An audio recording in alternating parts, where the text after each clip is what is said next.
কোচবিহারের শীতলকুচি মহিষমুড়ি এলাকায় তৃণমূলের বিজয় মিছিল থেকে বিজেপি নেত্রীর বাড়িতে বোমা ছোড়ার অভিযোগ উঠল বুধবার। এরপরে অসুস্থ হয়ে পড়ে 2 স্কুল পড়ুয়া।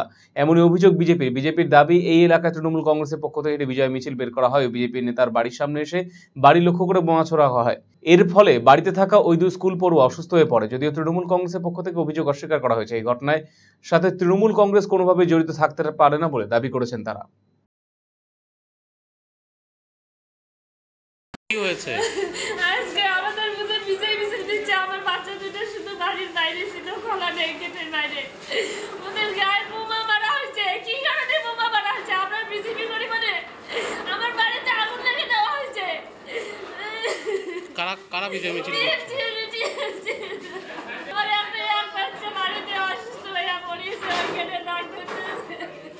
আপনার মেয়ে এখানে আছে?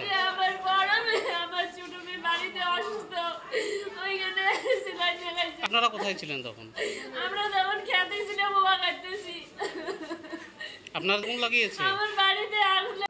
আপনার শিশু কি অটিজমে আক্রান্ত? বয়স উপযোগী কথা বলছে না, ঘাড় শক্ত হতে, বসতে বা হাঁটতে সমস্যা হচ্ছে, অধিক মাত্রায় চঞ্চল এবং মনোযোগের অভাব হচ্ছে, ডাউন সিনড্রোম রয়েছে, বন্ধু বান্ধবের সাথে মেলামেশা করতে সমস্যা হচ্ছে, লেখাপড়ায় অনীহা দেখতে পাচ্ছেন? এই সমস্ত সমস্যার homeopathy, physiotherapy, occupational therapy, special education, behaviour therapy, speech therapy, counselling এবং গ্রুপ ক্লাসের মাধ্যমে সমাধান করা হয় সেবানিকেতনে।